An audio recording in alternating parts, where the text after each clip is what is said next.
Don't forget to subscribe to Basement Tales. Just go on Apple, iTunes, or wherever you get your podcasts and hit that subscribe button. We release a podcast every Thursday. That way you'll be sure not to miss an episode.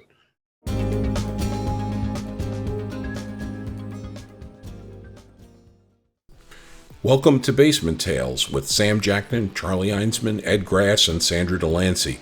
We have fun telling crazy but true stories about turning the worst possible property disasters into bags of money. Along the way, we'll pass along some important lessons to help you make cash on real estate. Sam and Charlie walked away from cubicle hell 25 years ago. Starting with no property, they created their own Clear Sky group of companies, sold hundreds of houses, bought dozens of rentals, and made millions in hard money loans. I'm Ed, a big firm litigator until muscular dystrophy made me find a hobby other than suing people. I miss it. Sandra's the normal person here with a real job plus some rentals. Her decades of friendship with the group, from office flunkies to property gurus, might help keep us all humble and focused on learning something. I wouldn't count on it. Ed, you're in control. Are you recording? I am recording. I'm awesome. recording it. I'm trying to create an evidence trail against you. So I'm gonna. So what do you think? What do you think today's topic should be? Should it be inflation? No. That's an old subject now. The transit. Oh, we're in the transitory stage of it.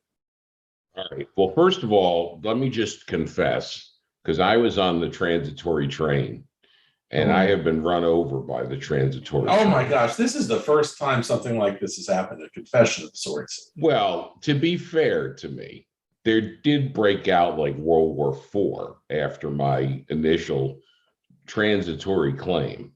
But I'm firmly in the non-transitory group now, except we could be on the cusp of inflation, which I don't know what that'll do. We could get stagflation with a lot of inflation and just terrible economy. Or, Excuse me. What does it mean we're on the cusp of inflation?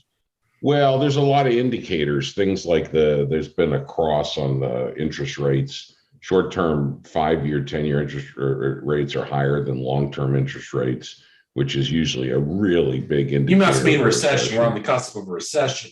Oh, what did I say?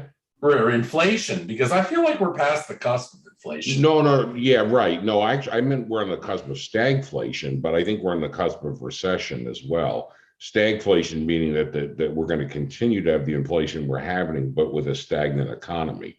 Like right now, like today's jobs report was good. There's a lot of jobs being created, so it's not really a stagnant economy, but there's nothing with the supply chain disruptions, there's nothing to buy. But anyway, I was more confessing my guilt. What I'm really curious about, because everything changes every day, is this, what is it, 5.25% interest rates on 30-year mortgages and half-point increases as far as the eye can see. So you guys are the real estate guys.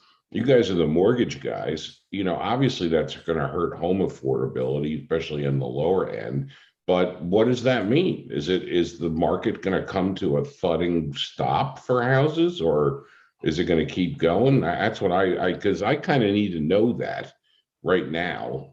And I think a lot of people want to know that. What's happening in well, have you seen anything changing in the housing market right now because of interest rates?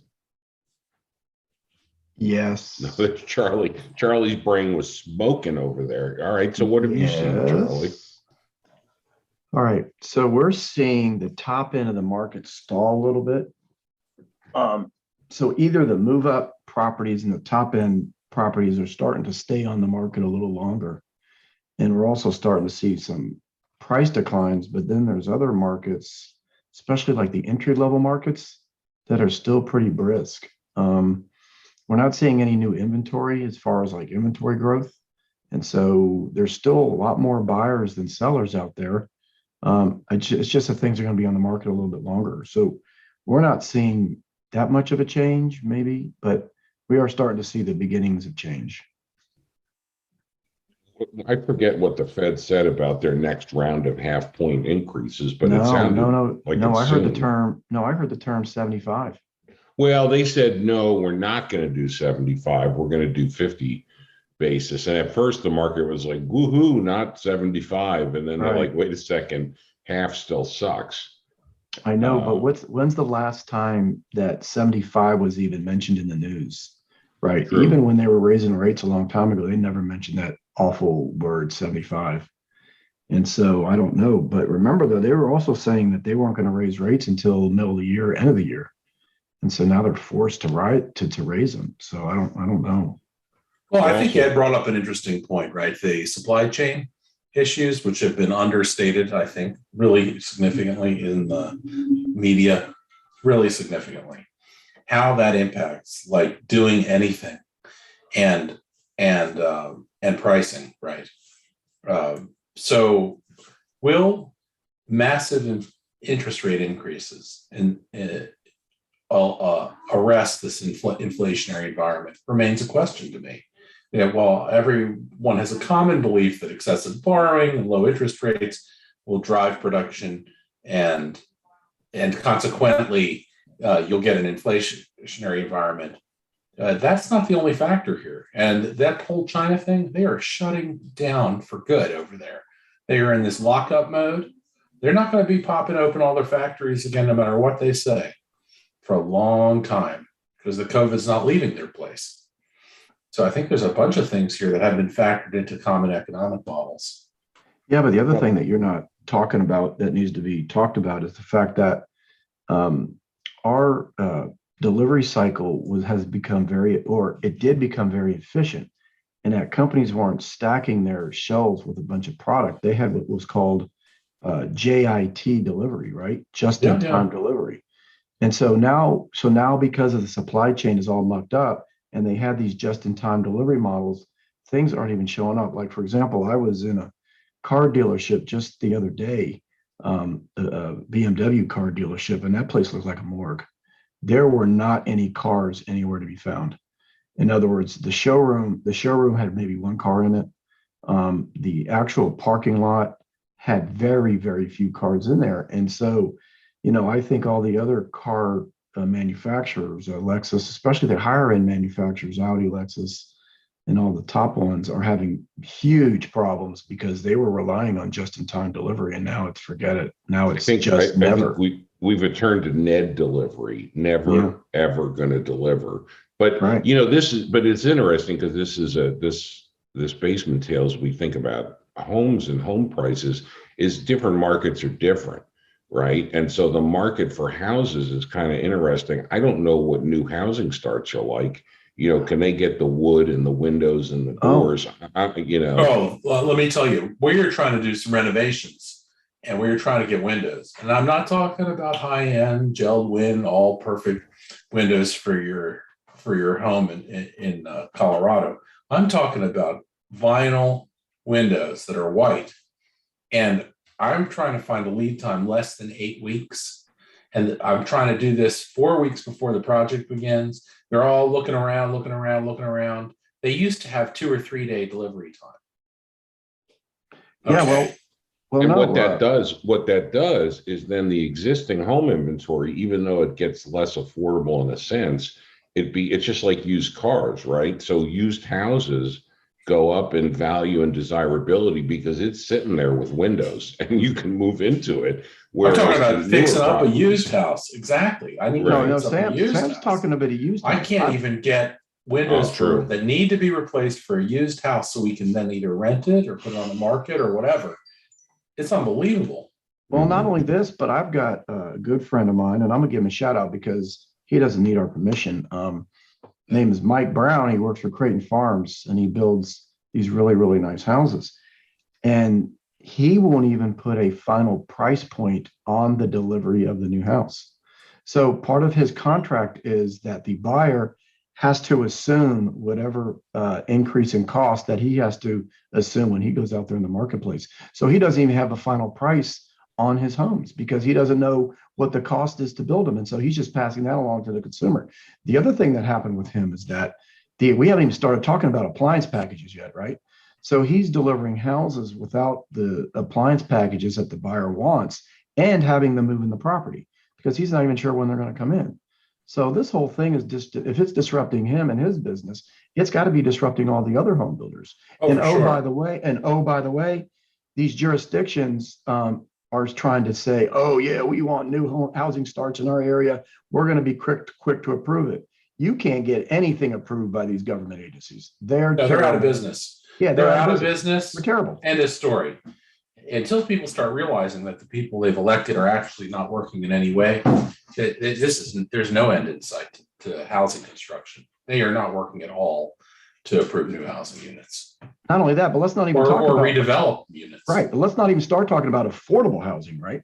So my brother is running for some uh, uh, county Public council, public Mhm. office, some county council, and he's funny. He's running on the platform of affordable housing and how they want more affordable housing starts, which is workforce housing and all this kind of stuff to keep your firefighters, teachers, police departments within the county because the county is so expensive. But I try to tell him that no jurisdiction wants affordable housing. They act like they do, but they don't even want housing in general. It's unbelievable. Well, it costs the jurisdiction money, and the existing voters don't want it. So you get all that NIMBY, not in my backyard stuff.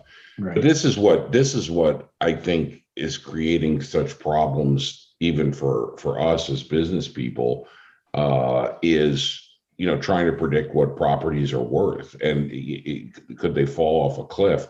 I guess the thing is, the prices are going to keep up as long as there's enough people to get, to need them. So there's always this supply demand curve, right? So the supply, because of these constraints, whether it's fixing up old properties or building new properties, whatever, if you have an existing, at least usable property, like you said, even if it doesn't have appliances in it, you can still move in it and get takeout, and you've got a roof over your head. Well, that's a valuable commodity right now, even with interest rates going up. But at a certain point, there's going to cross over a threshold where, like if this were 5 years ago, these interest rates would have just mangled everything, I think, because you wouldn't need to deal with it. And there's all the psychology I mentioned too. Back when I was foolishly talking about a temporary shift, I said, well, psychology changes. And we were talking with our friend who has a mowing business. And I was talking about demand push inflation. Like if you are even thinking about buying a new oven, let's say in the next 2 years, and you happen to see the one you want, you're going to buy it right now. You're not going to let it sit there on the floor because you're thinking it's going to cost me more in a year. Oh yeah, way more. And so I'm going to pull that. So all that demand is getting pulled forward.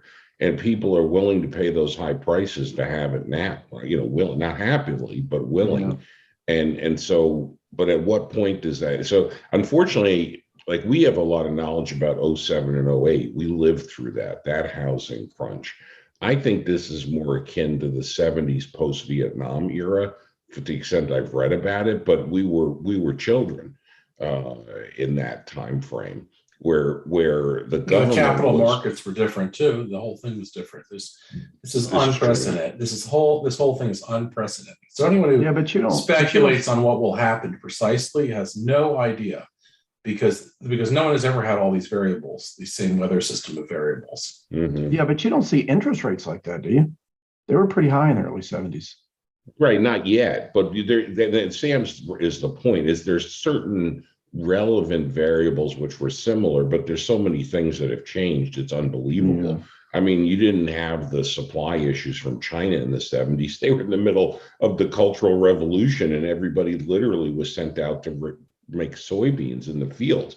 That's not China now. China's a mega, country with an incredible workforce and all of that stuff. So, but there were certain things where there was an incredible, there were price controls that were in place, and so people couldn't get anything.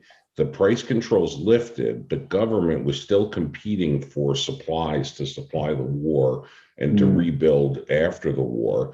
And so you had massive inflation, but all these people coming back who didn't have work, so you had stagflation. But as Sam said, there's probably 10 other variables that don't match. So I don't know that there's the energy issues, the war issue, the but you got COVID issue. Yeah, but you got one thing now that you didn't have back then. That's the global economy. That's right. That's what's the capital markets. Capital markets, you got global economy. And the other thing that we haven't even talked about is how is the Chinese commercial market going to impact us, right? Because that thing is headed for a huge crash. The residential overhang of their inventory. Yeah, it's unbelievable.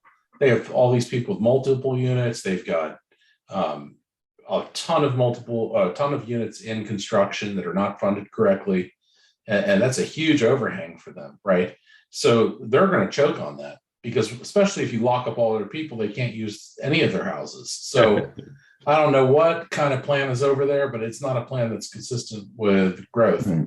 And it's going to be a huge contraction over there. They're not going to let people aren't going to be coming and going. Well, they're going to have the analogy to 07, 08, right? They've got the massive overcreation of inventory and the massive speculation in housing. Now they have a totalitarian government that can, just prop up that Evergrande. And I guess we propped up whatever it was, Lehman, right? So it's enough clothes. But the problem is, they used to say when America catches a cold, the world gets the flu, back in the 50s and 60s when, what was good for GM was good for the planet. Well, now we may be in the situation reverse that if China has a flu or a cold, we may die or at least get very sick because it didn't used to matter what happened in China, but it sure matters a lot. Well, we almost died of COVID. Well, a million people did. I guess is the best estimate they've got in the U.S. alone. And so among us, Charlie's the only one who got closest. Yeah, I'm in the winner circle. You're not the one. He came closest. Well, what's happening in the foreclosure market, Charlie? Is that still just like it's been? We've got such a weird dichotomy going on now. So there is more and more pre-foreclosure foreclosure activity. However, wait, explain that a second. What do you mean by that? Okay, so what happens is before a foreclosure comes to the courthouse steps, it gets advertised in the paper. And so all those advertisements show up as what's called trustee sales. And so we're seeing a lot more activity in the trustee sale market, which eventually leads to foreclosures at the courthouse steps. And so we're seeing a lot more notification of foreclosures, which would be considered the pre-foreclosure market. And that's leading to a little bit more auctions. But the bidders at the courthouse steps have been for the last 2 or 3 years bidding on what we call a 10% bump in future value. They're not buying into the present value of the after repair value of an asset. They're actually buying into a 10% future value. And lately, they've been doing more than that, buying higher than a 10% into the future value. But our market has kind of started to neutralize off a little bit. So I think these guys are going to get caught holding the bag because I don't see the market going up at a 10 or 15% clip on the residential side that we've seen already. The first 3 months of the year, we've certainly had a 7 to 10% increase. And so they're bad buys back in the fourth quarter last year. They're just getting, they're making some money just because they rode the market appreciation wave. And so that's kind of dangerous, but only time will tell. But as the market gets a little bit rockier, right? Guys like us that kind of analyze the market every day, it's advantage to us. All we got to do is just do a better job of predicting what's going to happen in the next 3 to 6 months. If that makes sense. Even that's hard to predict, but it's a lot easier than a year out.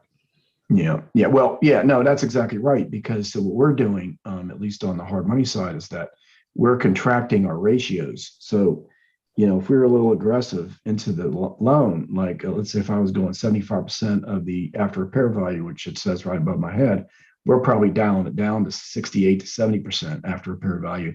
And if we're going to 95 to 100% loan to cost, where loan to cost is the purchase price plus the renovation price, we're down to 85 to 90. So we're curtailing our lending requirements as we speak. The other thing that we're doing is if the project is going to be more than 6 months, right, which we would normally do, we're not doing it unless the borrower is putting a lot more money into the game.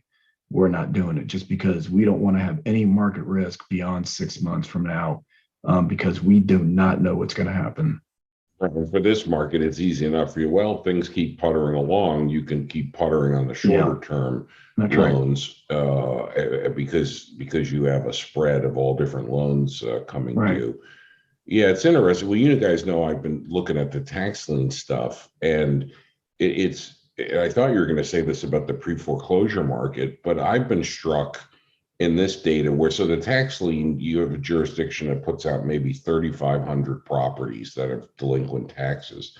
And, as they get paid, the number goes down to, say 3,200, and then they auction off the tax liens. We've talked about that before. This year, looking at a list, it's gone down by 1,000.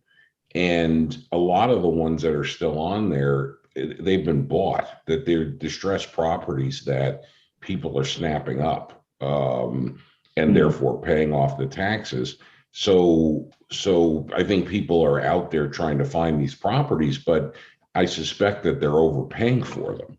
And there are a few already I see here that look like they're relatively recent buys by investors, and they haven't paid the taxes, so they bought them in like 2018, 2019, probably for too much, and they haven't gotten around to fixing them up, and the taxes are delayed. So it's both sides of it. The supply of these distressed properties is lower, but it also portends to me, if the market slows down, all this inventory being snapped up by investors is going to have a problem.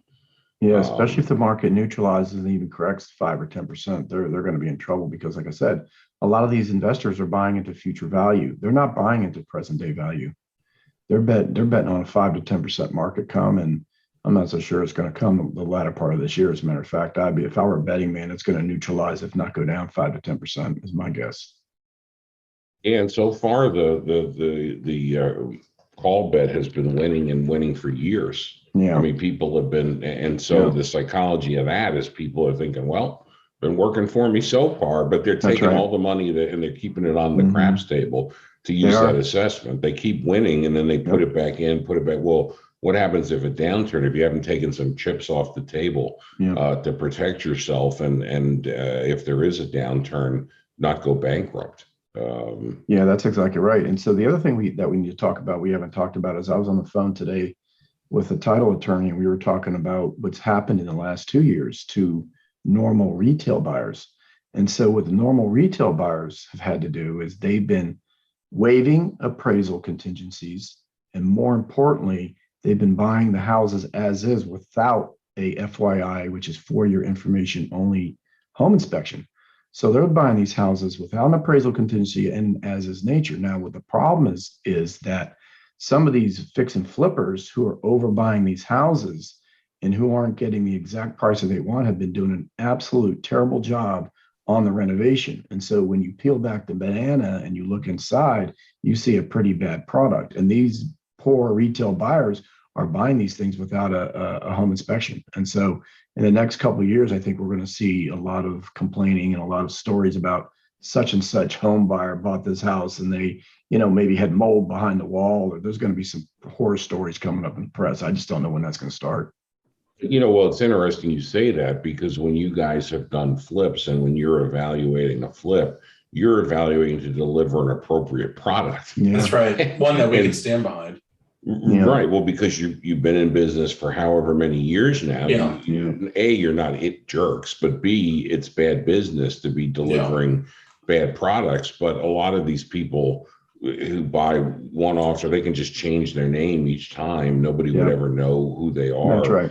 They can overbuy because they're going to do such a bad slapdash renovation. And I guess the corollary to that is in some jurisdictions, they're not going to be doing as good an inspection as they did. Right. To the extent they ever did a good inspection, they're not going to necessarily capture structural problems that are not apparent, or just poor workmanship. Like you say, mold is, for example, mold is not something that a building inspector will look for. They're looking to see, are the electrical connections right and the plumbing, if they do the proper job. So, if there's a foundation crack that you'd only notice if you spent, like the flipper does, maybe looking at it very closely, that's going to slip right by. It's interesting. I didn't think about that aspect, but you're going to get more of that press, because that's how people are going to save money and they're going to get away with it. At least initially. Totally agree. Yeah. So I don't know. We are fraught with problems, that's for sure. So that could be the title for this week's episode. Fraught with problems. Well, and it does fit the basement tales. It's sort of terrifying. It's got to be terrifying. We're fortunate we all have our places that we live. We're not out in the market buying this stuff Yeah. for ourselves. And there's the terror of I got to buy this now. And then there's the terror of the unknown Charlie just talked about. Yeah. And there's the terror of the economy. But I guess people generally think their jobs are pretty secure, right? Because unemployment's so low. And that's always a big deal, whether people are going to buy something. When that terror starts to come in, oh, what if I lose my job in this, in 3 or 6 months? It'll be interesting when we see some reports on productivity numbers again, and all of this output based on this employment volume, right?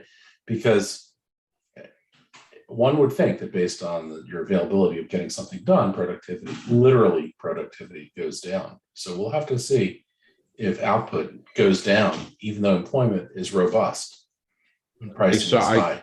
Because like my experience is productivity is way down, like half of what it was.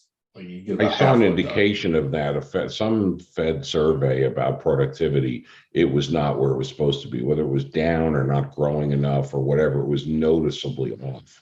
So I think that's what I call the zombie apocalypse. But that may be a topic. That may be a topic for a different basement tale.